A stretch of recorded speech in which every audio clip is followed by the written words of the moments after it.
भारत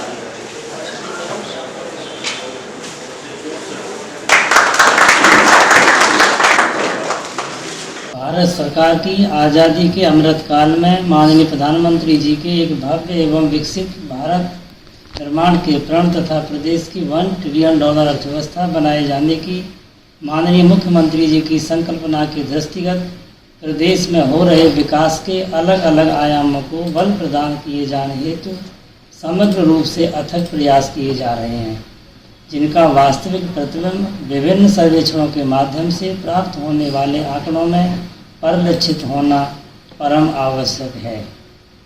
लेकिन क्षेत्र में सर्वेक्षणकर्ताओं को संबंधित विभागों एवं हितधारकों का जानकारी के अभाव में अपेक्षित सहयोग नहीं मिल पाने के कारण अपेक्षित आंकड़े एकत्रित नहीं हो पाते हैं।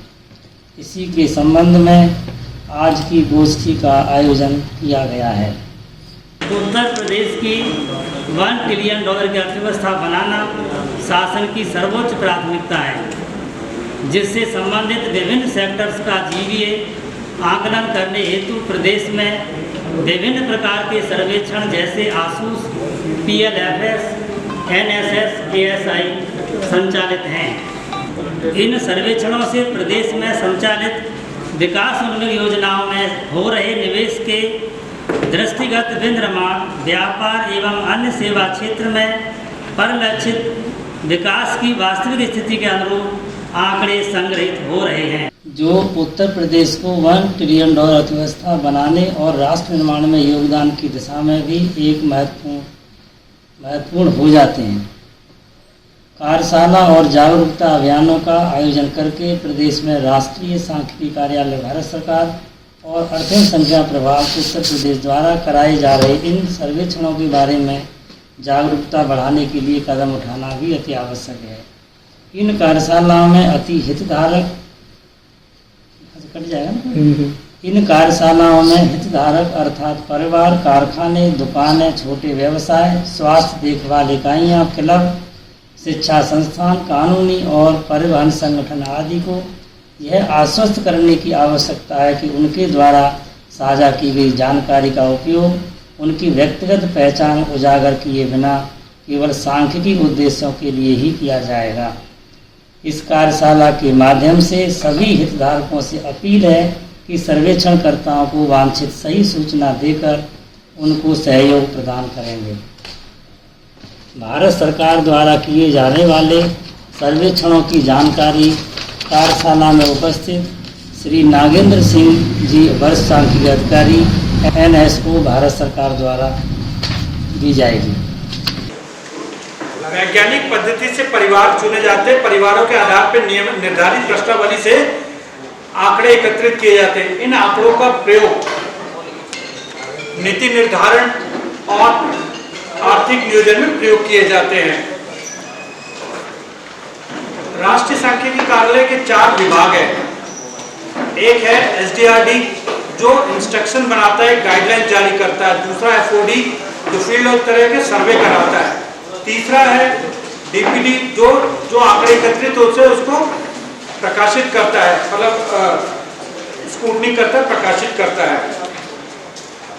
अब इसके अंतर्गत हमारे जो सर्वे हैं, सबसे पहला हमारा जो सर्वे आता है, एक है जिसको हम लोग कहते हैं ASUSE, annual survey of unincorporated sector enterprise survey. ये है, इसमें छोटे गैर निगमित उद्यम होते हैं, उनसे हम आंकड़े एकत्रित करते हैं। जिसमें जैसे आप देखते हैं छोटे दुकानदार है या छोटे बिजनेसमैन, व्यापारी है, रिक्शा चालक है, इन सबसे जो कहीं भी रजिस्टर्ड नहीं होते हैं उनसे सरकार ये विभिन्न प्रश्नावली के माध्यम से आंकड़े एकत्रित किए जाते हैं। इनका उद्देश्य क्या है? ये जो annual survey of unincorporated sector enterprises है, इसका उद्देश्य इसमें ये है कि बहुत बड़ा असंगठित क्षेत्र है जिसमें बहुत ज़्यादा रोजगार की संभावना है और इससे भारत सरकार रोजगार का रहन सहन जान सकती है और साथ में ही इसमें इनका भारत सरकार में इनका GDP में कितना योगदान है और इनका GVA में कितना योगदान, ये सब इसी सर्वे के माध्यम से हम लोग जानकारी एकत्रित करते हैं। अब इसमें 3 सेक्टर को हम लोग कवर करते हैं। सबसे पहला हम लेते हैं विनिर्माण क्षेत्र। विनिर्माण क्या है कि जो उसमें कुछ निर्माण करते हैं, जैसे कुम्हार है, मिट्टी से घड़ा बनाता है, एक लोहार है, लोहे से कुछ औजार बनाता है, ये विनिर्माण क्षेत्र के अंतर्गत आते हैं। इसमें छोटे व्यापार मतलब उद्यम आते हैं। अगला है व्यापार। व्यापार जो खरीद, इसमें थोक व्यापार भी आता है, खुदरा व्यापार भी आता है। और जैसे इसके अंतर्गत अन्य सेवाएं जैसे शिक्षा, वकील, ट्रांसपोर्टेशन, ये सब सेवाएं से हम आंकड़े एकत्रित करते हैं। एक सर्वे आता है पीरियडिक लेबर फोर्स, आवधिक श्रम बल सर्वे। इस पे हम लोग, ये छठा राउंड चल रहा है। इसमें त्रैमासिक हम लोग क्या करते हैं कि सर्वे में 3-3 महीने के अंतराल में इसको रिविजिट करते हैं। फिर इसमें ये देखा जाता है कि कितना रोजगार या बेरोजगार में कितना परिवर्तन आया, कितना। और इसका प्रमुख उद्देश्य क्या है, पीएलएफएस में सबसे पहले वर्कर पॉपुलेशन रेशो जानना, लेबर फोर्स पार्टीशन कितना है, कितने हमारे युवा वर्ग है, कितने रोजगार में और अपने अर्थव्यवस्था में लगे हैं। और तीसरा है इसमें बेरोजगारी दर क्या चल रहा है। पीएलएफएस सर्वे में हम सबसे पहले इसमें जानते हैं पारिवारिक विशेषता क्या है, श्रम में कितने प्रकार के परिवार रहते हैं, उनकी क्रियाकलाप क्या है, चाहे वो स्वरोजगार है या रोजगार है या अन्य व्यवसाय करते हैं। और इसमें हम रोजगार में इनके काम के घंटे कितने, उनकी वर्किंग कंडीशन क्या है और कितना कमाते हैं, इसके बारे में हम जानकारी प्राप्त करते हैं सर्वे के माध्यम से। अगला जो सबसे इंपॉर्टेंट सर्वे है, एनुअल सर्वे ऑफ इंडस्ट्री, जिसको हम कहते हैं उद्योगों का वार्षिक सर्वेक्षण। यहाँ एक उद्योगों के बारे में एक बहुत बड़े मतलब साइंटिफिक तरीके से इसमें उद्योगों के बारे में एक जानकारी एकत्रित करते हैं। इसको हम बैलेंस शीट के माध्यम से एकत्रित करते हैं। इसमें हम वो फैक्ट्रियां लेते हैं जो फैक्ट्री एक्ट में रजिस्टर्ड है 1948 में। और ये जो सर्वे है कलेक्शन ऑफ स्टैटिस्टिक्स एक्ट 2008 के अंतर्गत किया जाता है। इसमें हम लोग वो फैक्ट्रियां लेते हैं जो 1948 में धारा 2M1 और 2M2 के अंतर्गत रजिस्टर्ड थी। और इसमें धारा 85 के अंतर्गत वो फैक्ट्री में शामिल है जिसमें 20 से कम वर्कर और शक्ति प्रयोग किया जाता है और 40 से कम और व्यक्तियों की संख्या है। इसके साथ साथ हम इसमें वो फैक्ट्री में शामिल करते हैं जो कैपिटेटिव इलेक्ट्रिसिटी और सेंट्रल इलेक्ट्रिसिटी अथॉरिटीज में रजिस्टर्ड नहीं होती है। इसके अलावा हम डिफेंस फैक्ट्रीज है और सरकारी जो डिपार्टमेंटल स्टोर है, हम उसको इसमें शामिल नहीं करते हैं। वार्षिक उद्योग सर्वेक्षण में वो फैक्ट्री में शामिल होते हैं जिसमें 100 से अधिक वर्कर भी होते हैं, जो धारा 2M1 और 2M में रजिस्टर्ड तो नहीं है पर 7 एक्ट में किसी एक एक्ट में शामिल है, चाहे 1956 एक्ट हो या 1948 एक्ट या शॉप एंड कॉमर्शियल एक्ट या सोसाइटी रजिस्ट्रेशन एक्ट या कोऑपरेटिव सोसाइटी या खादी ग्राम उद्योग या अन्य उद्योग निदेशालय से रजिस्टर्ड है। अब उद्योगों का सर्वेक्षण करते तो हमें रिकॉर्ड क्या चाहिए होते, हम इसमें सबसे पहले बैलेंस शीट लेते हैं ताकि हमारा डाटा एक रिलायबल हो। इसके लिए हम बैलेंस शीट लेते हैं, पीएल अकाउंट लेते हैं, इवन रोजगार के संबंध में हम इनका मास्टर रोल या इसमें अटेंडेंस शीट या वेतन रजिस्टर या पीएफ रजिस्टर, ग्रेजुएटी रजिस्टर, इनसे भी हम कंसल्ट करते हैं। ये हमारा जो आंकड़े एकत्रित करने का 2021 और 22 का ये वर्ष चल रहा है, वित्तीय वर्ष, इसमें हम लोग आंकड़े एकत्रित कर रहे हैं। अब इसमें हम लोग क्या क्या जानकारी लेते हैं अपने उद्योगों के सर्वेक्षण में। सबसे पहला उनके एसेट्स और लायबिलिटीज के बारे में जानकारी लेते हैं, फिर एम्प्लॉयमेंट और लेबर कॉस्ट कितना लग रहा है, कितनी प्राप्तियां एसेट्स मतलब इनकम मतलब क्या रिसिप्ट हो रहा है और एक्सपेंस कितना खर्च हो रहा है। साथ में हम लोग इसमें एम्प्लॉयमेंट से रिलेटेड, रॉ मटेरियल से रिलेटेड कंजम्पशन आइटम होता है वो कितना लग रहा है, कितना एक्सपेंडिचर आ रहा है और कितनी क्वांटिटी लग रही है, चाहे वो इंडिजिनियस हो या इंपोर्टेड है, इसके बारे में हम जानकारी एकत्रित करते हैं। साथ में इतना सेल क्वांटिटी, मैन्युफैक्चर्ड और क्वांटिटी सेल ये भी लेते हैं, और साथ में डिस्ट्रीब्यूटर एक्सपेंस भी कलेक्ट करते हैं।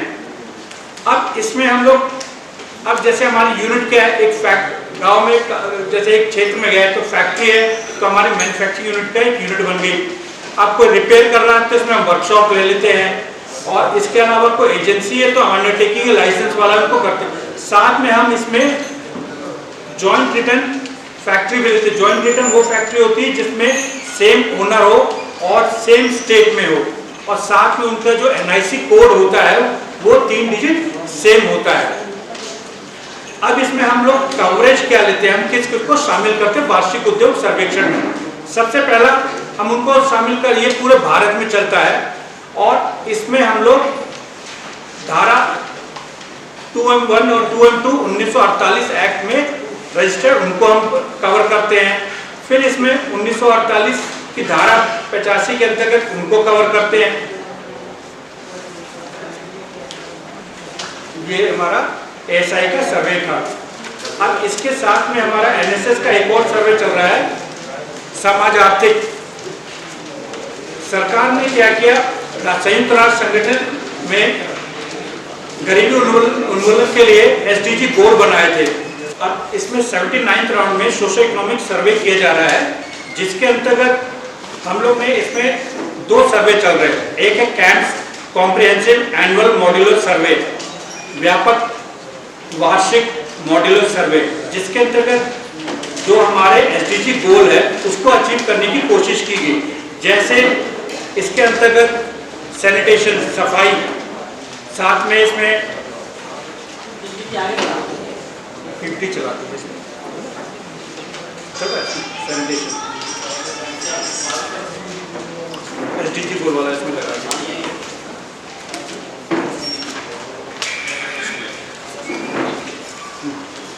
अब इसमें सबसे पहले स्वतः पेयजल, सैनिटेशन, इसके बारे में हम लोग ने जानकारी एकत्र करने की कोशिश की।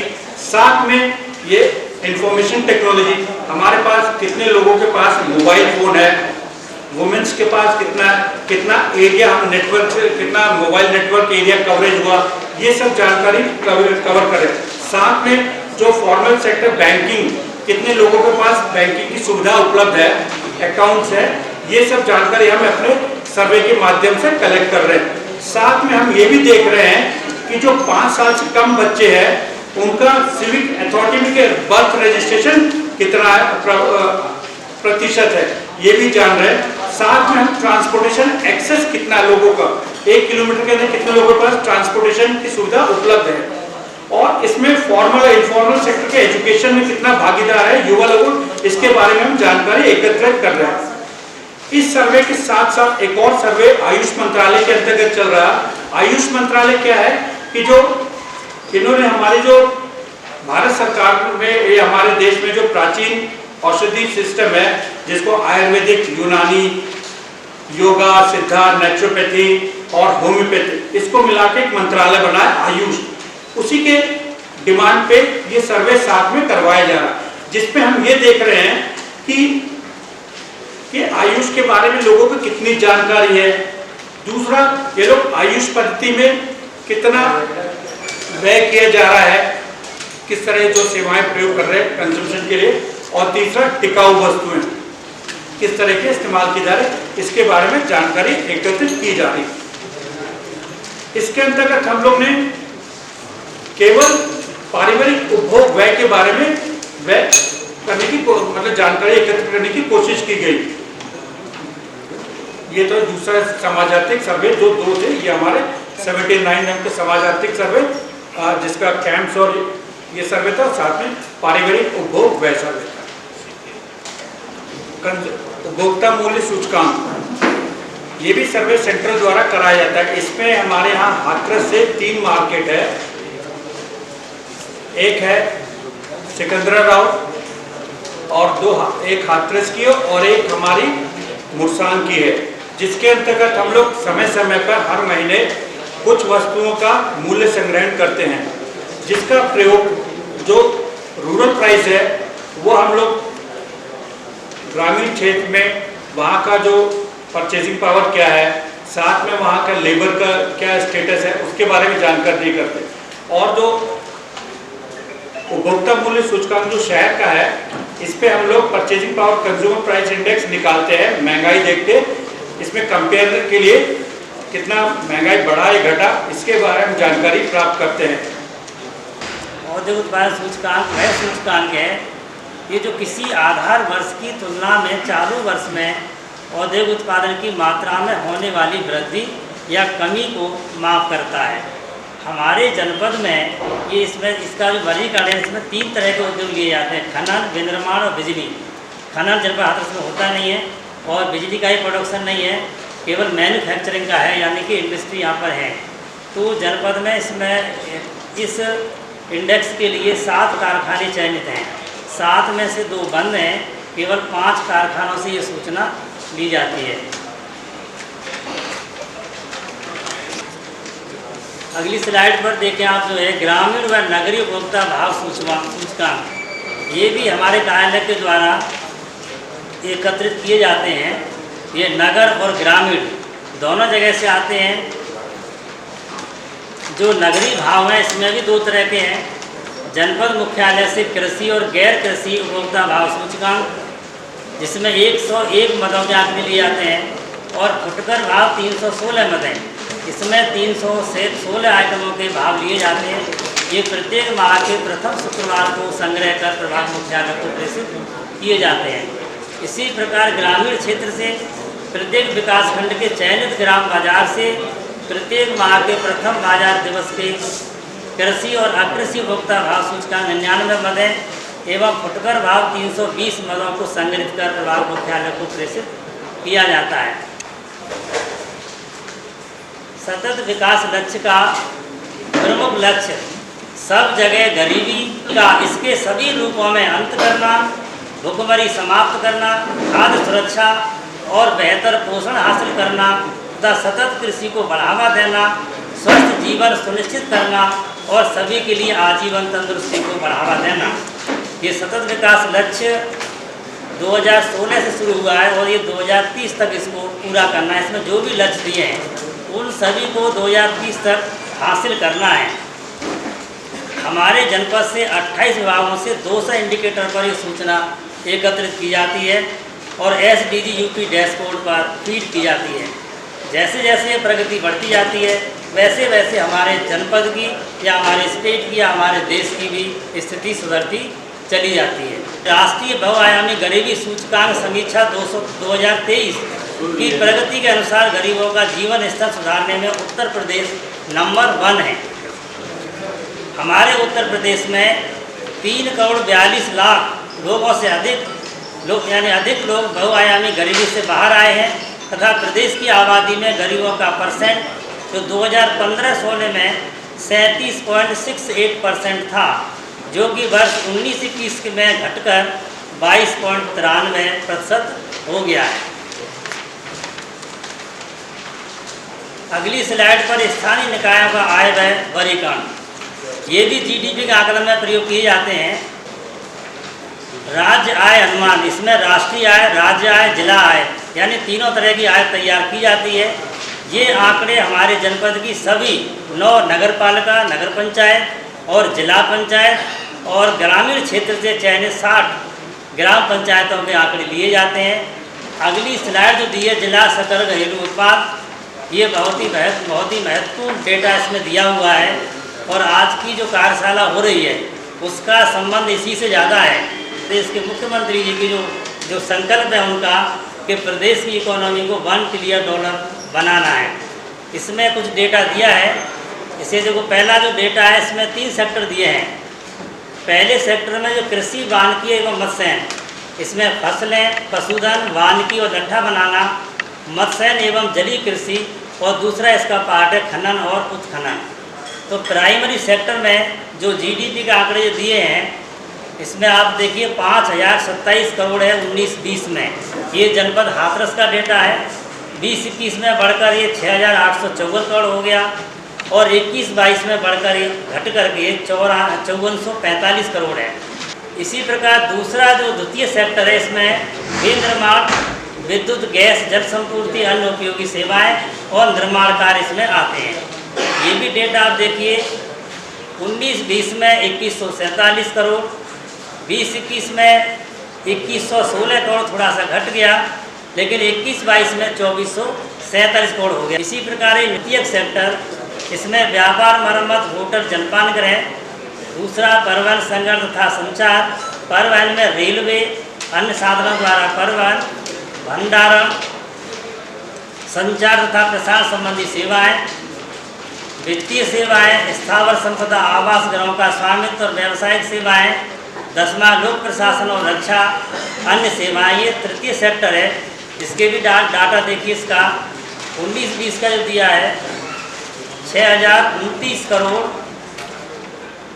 20-21 में 5741, यानी यहाँ पर माइनस वो घट गया, और ये 21-22 में जाकर के 6259 करोड़ हो गया। और इसमें तीसरा जो आगे दिया, जिला स्तरीय उत्पाद बाजार मूल्यों पर, यानी कि इस समय जो रेट चल रहा है उसके आधार पर है ये।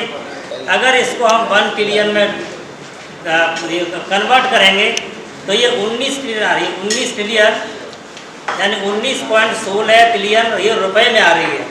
मगर हमें इसको बनाना है $1 ट्रिलियन, और $1 ट्रिलियन करेंगे तो $1 की कीमत आज की तारीख में लगभग 82 रुपये है।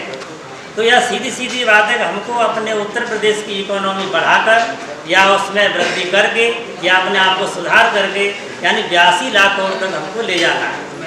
जो इसमें लगभग 20 लाख आ रही है, इसको बढ़ा करके हमको 82 लाख करना है। और ये भारत की इकोनॉमी जो 236 लाख आ रही है, ये लगभग 410 लाख तक हमको ले जाएंगे, तब हमारा लक्ष्य पूरा होगा। आज की इस कार्यशाला से जो आपसे हमको यही अपेक्षा है, या इसलिए यहाँ पर आपको बुलाया गया कि जितने प्रकार के जो सर्वे हमारे इलाके द्वारा या भारत सरकार द्वारा जो कराए जाते हैं, जो भी सर्वेक्षणकर्ता फील्ड में जाते हैं, उनको पूरा सहयोग मिलना चाहिए। मैं अनुरोध करता हूँ कि जो हमारे जनपद अधिकारी हैं कि वो अपने विचार या सुझाव इस कार्यशाला के माध्यम से हमको दे सकते हैं। उनको भी रिकॉर्ड किया जाएगा और स्टेट गवर्नमेंट को भेजेंगे और भारत सरकार को भी जाएंगे। 1 ट्रिलियन की बात कर रहे हैं, जिसमें 80 डॉलर आज का ही डॉलर माना जाए, मतलब उसको कांस्टेंट माने, उसको आने वाले समय माने कि 2 साल तक कांस्टेंट रहेगा, और वो करीबन 82 लाख करोड़, मतलब 4 गुना तक उसकी जो होगी। तो उसमें सर यहाँ पर हमें स्किल डेवलपमेंट का जो है, जो स्किल डेवलपमेंट है सर, उसमें वर्क करते हुए ध्यान देना होगा जो आने वाले समय की जो नीड है। और जो क्योंकि मैन्युफैक्चरिंग सेक्टर में रोजगार हर किसी के पास मिलता है, पर स्किल डेवलपमेंट में ग्रोथ इस समय, मतलब जो सर्विस सेक्टर है वो बहुत तेज करता है। तो इन दोनों में हमें ज़्यादा रखना होगा। वहीं पे जो एग्रीकल्चर का जो हमारा प्राइमरी सेक्टर है, उस पर हमें डिपेंडेंसी और उस पर कम करनी होगी, वहाँ के लोगों को और ज़्यादा यहाँ बताना होगा, ताकि रोजगार प्लस उनके साथ जो ग्रोथ है। सर आप रोजगार, आपने जो एग्रीकल्चर को कहा, एग्रीकल्चर को आप सेकंड लाइन में कैसे ला सकते हैं? Agriculture has to be a primer. आपको ये मालूम होना चाहिए कि इंडिया में इतनी बड़ी तादाद में हम लोग इंपोर्ट करते हैं एग्रीकल्चर प्रोड्यूसर्स को। तो अगर हम लोग इस बात पर आते हैं कि हमें एग्रीकल्चर को साइडलाइन करके दूसरे इश्यूज को आगे साइडलाइन नहीं, लेकिन हमें जो प्रमोशन करना है, हमें एग्रीकल्चर को तो हम सेकंड रख ही नहीं सकते।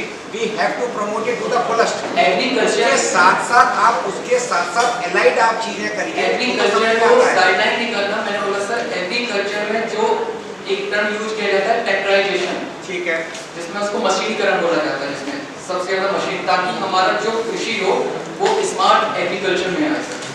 तो उस प्रोडक्शन की तरफ जाना होगा। लेकिन यहाँ पर जो हमारा मैन्युफैक्चरिंग सेक्टर है, जो लगातार उतना ग्रोथ नहीं पा पाया, उसकी तरफ हमें ज़्यादा ध्यान दूंगा, ताकि वहाँ पे रोजगार भी सबसे ज़्यादा क्रिएट हो सके। आपका सर्वे जो होता है उसका कोई टाइमिंग रहता है क्या? सर्वे काफ़ी है, डिपार्टमेंट इस टाइम 5 सर्वे चला रहा है, 6 सर्वे चला रहा है। तो हमारा क्या है कि हमारी जितनी भी इनकम है वो हमारी इनकम स्टेट इनकम में शामिल हो पा रही है या नहीं, उस सर्वे के रिजल्ट वहाँ तक पहुँच पा रहे हैं या नहीं। मेन आसूस का जो सर्वे है, अनऑर्गेनाइज सेक्टर का सर्वे है, जो गैर कृषि क्षेत्रों में लगे हुए जो लोग हैं उनका सर्वे है, और ये कम्प्लीटली भारत सरकार के द्वारा मतलब कराया जा रहा है। इसमें स्टेट का कोई रोल इसमें है नहीं। क्योंकि इसका जो सर्वे मैम स्टार्ट हुआ था अक्टूबर 2022 से सितंबर 2023 तक। तो प्रदेश के करीब 880 ग्रामों को चयनित किया गया, जिसमें से 808 मतलब नगरीय खंडों को मतलब चयनित किया गया। जो गैर कृषि कार्यों में लगे हुए लोग हैं उनका डेटा लगभग हमारे पास उपलब्ध नहीं हो पाता, इसलिए सरकार ने ये प्लान किया कि इसमें जो गैर कृषि कार्यों में लगे हुए लोग हैं उनका सर्वे किया जाए। और चूंकि राष्ट्रीय आय का आकलन करने के लिए जो एक जीबीए का कैलकुलेशन किया जाता है उसके बेसिस पर इसमें नेट जो है एनएसओ के द्वारा राष्ट्रीय सांख्यिकी लेखा एनएडी वो लेखा खातों के महत्वपूर्ण घटकों की गणना में मदद मिलती है। और इसमें 3 एक्टिविटीज के बारे में बताया गया, मैन्युफैक्चरिंग, ट्रेडिंग और सेवा क्षेत्र, सर्विस सेक्टर। सर्विस सेक्टर में शिक्षा, स्वास्थ्य और इनसे जुड़ी हुई जो गतिविधियां हैं जैसे ओला, उबेर जो कंपनी चलती है उनका डेटा हम लोगों को नहीं मिल पाता। ठीक है,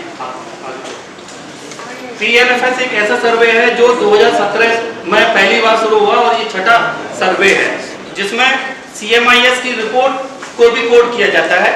और इसमें जब भी हमारे इन्वेस्टिगेटर जाते हैं क्षेत्रों में तो बेसिकली वो देखते हैं, एक तो अर्बन एरियाज है और दूसरा ग्रामीण एरिया है। तो उसमें ग्रामीण एरिया में एक विजिट होगी 1 साल में, क्योंकि उसने 365 दिन में 180 दिन का अगर रोजगार मिला है उनको तो वो रोजगार में आएगा।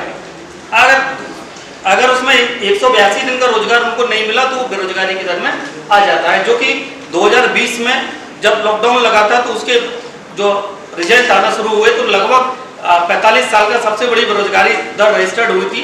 लगभग हमारे यहाँ 22% की बेरोजगारी दर थी। उसके बाद जैसे ही कुछ सुविधाएं मिलना शुरू हुई तो उसमें बेरोजगारी की दर में कमी आना शुरू हो गई। अब जैसे अर्बन एरिया की बात हम करेंगे तो उसमें क्या है कि इसमें 2 विजिट होती है। एक तो अर्बन एरिया में पहली बार गया, फिर दूसरी बार 3 महीने में दोबारा जाएगा वो इन्वेस्टिगेटर। इसमें ये आकलन लगाया जाता है जब भी वो इन्वेस्टिगेटर जाता है तो 7 दिन में उसको कितने दिन रोजगार मिला। अगर 7 दिन में वो 1 घंटे भी रोजगार मिलता है तो हम ये मान लेते हैं वो व्यक्ति रोजगार में है। ऐसा पीएलएफएस के सर्वे में दिया गया और जिसका लगभग 25% हम दोबारा से वही यूनिट है, मतलब रिकॉल होती है इसमें, उन्हीं को सेकंड विजिट हमारा रहता है इसमें। तो पीएलएफएस है पीरियडिक लेबर फोर्स सर्वे, जिसमें श्रम बल को देखना और कार्यबल को देखना, जिसके बिहाफ पे जीबीए का कैलकुलेशन किया जाता है। परिवार की विशेषताएं क्या है, परिवार का मुख्य क्रियाकलाप क्या है। कुछ लोग क्या है कि ईंट भट्टों पे भी काम करते हैं, उनका कहीं भी मतलब वो लोग रजिस्टर्ड नहीं होते हैं, लेकिन जब वो उनको 2 दिन रोजगार मिल गया, इसका मतलब सरकार का जो आंकड़ा कहता है और ये जो हमारा सर्वे कहता है, इसका मतलब ये कि वो व्यक्ति रोजगार में है। अच्छा, ये जो चीज जितने भी सर्वे की जो बात हुई है उसका उद्देश्य सिर्फ ये है, जो $1 ट्रिलियन की इकोनॉमी करने के लिए स्टेट गवर्नमेंट स्थानीय स्तर पर जो प्रयास हमारे चल रहे हैं उसमें हम लोग कहाँ तक पहुँचे हैं। इसमें लगभग हम लोग सारे अधिकारियों से मैम इसमें रिपोर्ट कंपाइल करते हैं और इसमें जैसे ट्रांसपोर्ट यूनियन के जो लोग आए हैं उनसे मेरा अनुरोध है कि हम लोग जो माल ढुलाई की सूचना भेज नहीं पा रहे, जिससे शासन को डाटा नहीं मिल पा रहा।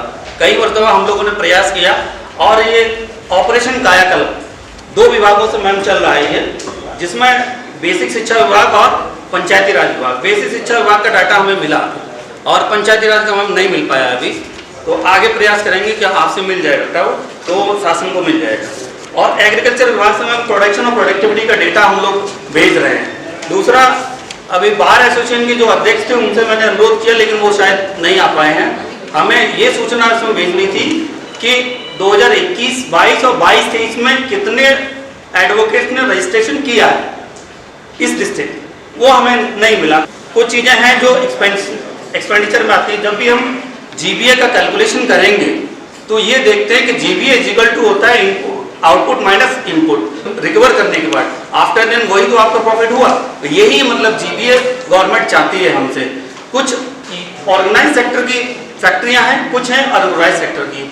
असंगठित क्षेत्र का डेटा हम लोग को नहीं मिल पाता और संगठित क्षेत्र का डेटा हमें मिलता है। मैम यहाँ अपने जनपद में 42 फैक्ट्रियां हैं जो रजिस्टर्ड हैं, जिनका डेटा हम लोग रेगुलरली वहाँ भेजते हैं शासन को। और मैम इसमें जो आप एक्शन साहब आए हैं जल निगम से, हमें वाटर जो सप्लाई कर रहे हो आप, कितने कनेक्शंस दे रहे हो रेगुलरली, उसका डेटा हमें रेगुलरली नहीं मिल पा रहा। आपसे अनुरोध है कि पिछले वाला डेटा हमें नहीं मिला है, क्योंकि आपने कहा कि अभी लक्ष्य नहीं मिला है उसका, तो वो हमें डेटा मिल जाए, क्योंकि हम समय से उसको रिपोर्ट शासन को भेजना भी है।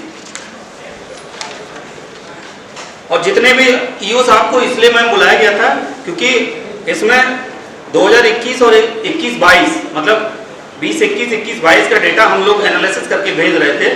कुछ लोगों का डेटा जैसे इनकम उनके यहाँ क्रिएट कैसे हो रही है, जो पैसा आ रहा है, प्लस वो लोग वर्क सर्टिफिकेट जारी कर रहे हैं, उनसे इनकम उनको हो रहा है, तो वो हमें इनकम का पार्ट कितना देखना है और एक्सपेंडिचर का क्या क्या है, वो हम चीज़ें इनकम और expenditure on basis of cashbook और बैलेंस शीट के आधार पर हम डेटा को एनालिसिस कर रहे हैं, तो हम उसको भेज रहे हैं। लगभग हमारे पास 20-21 और 21-22 का मैम डेटा आया है, जिसको हमने भेजा हुआ है। 21-22-23 का मैम उस पर काम चल रहा है, जो हमारे डिपार्टमेंट से ही होता है, जिसमें जिला पंचायत भी शामिल होता है मैम।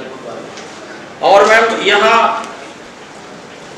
टूरिज्म के बारे में थोड़ा सा अवगत कराना चाहूँगा कि टूरिज्म में एम्यूजमेंट पार्क होते हैं कुछ, इनकी संख्या हमें पहले तो हम ही खुद नहीं जानते थे कि क्या है। जब हमने टूरिज्म वालों से संपर्क किया तो उन्होंने डेटा दिया। हमारे यहाँ जनपद में टूरिज्म के पार्क एक चल रहा है अभी, जो बालाजी रिसोर्ट के बगल में है। उन्होंने बताया कि कितने लोग यहाँ आते हैं, लगभग जितने लोग आते हैं हमारे पास, जो अप्रैल और मई की सूचना थी उसके बेसिस पर ये कह सकते हैं वो लगभग 500 रुपये प्रति कैंडिडेट वो टिकट का शुल्क मतलब वसूल करते हैं। तो उसका डेटा अभी हमारे पास नहीं आ रहा। उनसे अनुरोध किया गया है कि आप इसको इनकम में भी शो करेंगे कि कितना आपके डिपार्टमेंट को इनकम क्रिएट हो रहा है। बाकी यही था, थैंक यू।